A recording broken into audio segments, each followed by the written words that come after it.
When you're diagnosed, you all of a sudden hear of a lot of people who have had cancer, and what you really want to find out is who are the people who have lived through the treatment. Because it's not an easy journey by any means, and it's not just the patient that's affected. All the family members, all your friends, everybody's affected. When you felt like your world was crumbling just from even hearing the C word, you felt like the little pieces of the puzzles falling apart. The foundation, the medical team who are just so passionate about what they do actually start helping you putting that pieces of the puzzle together. They were just always there to answer questions, just be very supportive and compassionate. My name is Trish Quinn. I was first diagnosed with cancer July 2007. I'm Yasmin Vergy, and I've been involved with breast cancer supportive care for 2 years now. My name is Sherry Divincentis, and it's been over 3 years since my diagnosis. I think that the foundation was crucial in Noelle's healing. Up until that point, I mean, there's a lot of appointments, there's a lot of very clinical appointments that resulted in, I think, more confusion and fear than answers and comfort. Oncologists are great. They do a fantastic job for what they're doing. They're killing little dangerous cells in your body. But there's the emotional side of the treatment. The foundation, first of all, put me in touch with the fact that people could survive, and that you could have something like cancer and come back from it better than you were prior to having it. Gave us hope and a real sense of that Noelle was going to beat this thing. When we were told I had cancer at our GP, she just rubbed her arm and said, "You'll get through this one way or the other. Would you like a moment, or would you like to leave now?"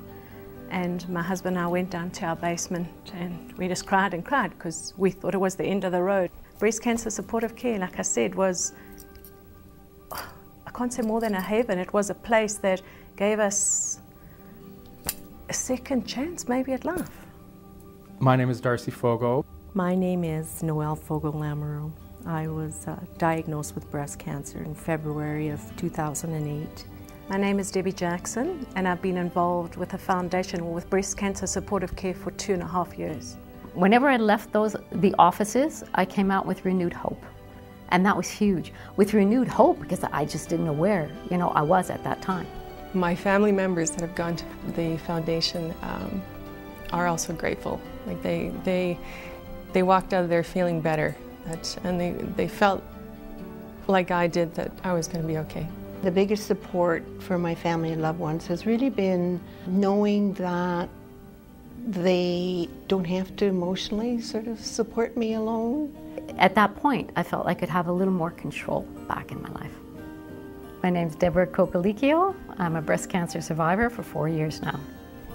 The treatment itself was a really rough time, and I'm thinking that my ship's going to sink, and they were, telling me that I was going to be okay to stay the course, and if the weather pattern changed, they kind of changed with it. They moved with me, so they were really on board with me this whole time.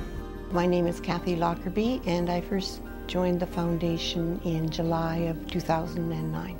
My name is Allison Coetz, and I've been with breast cancer supportive care for 5 years, and I'm cancer-free.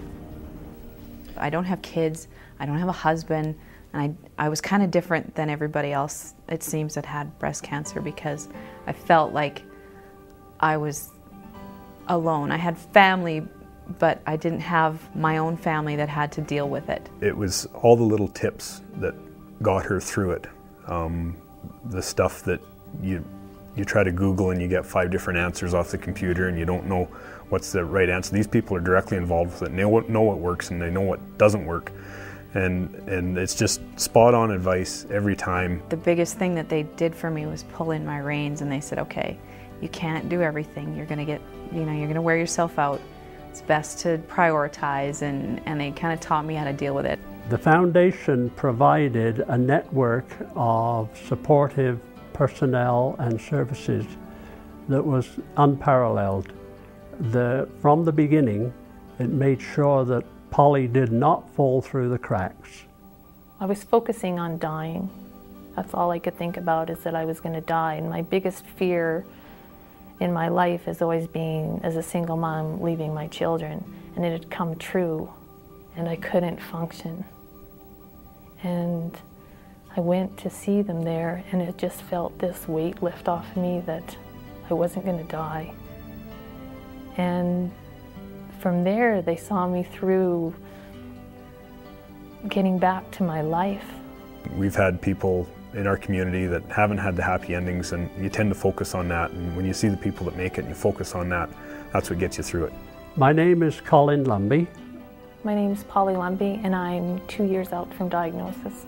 My name's Scott Whiteside. My name is Shauna Whiteside, and I refuse to remember the date that I was diagnosed.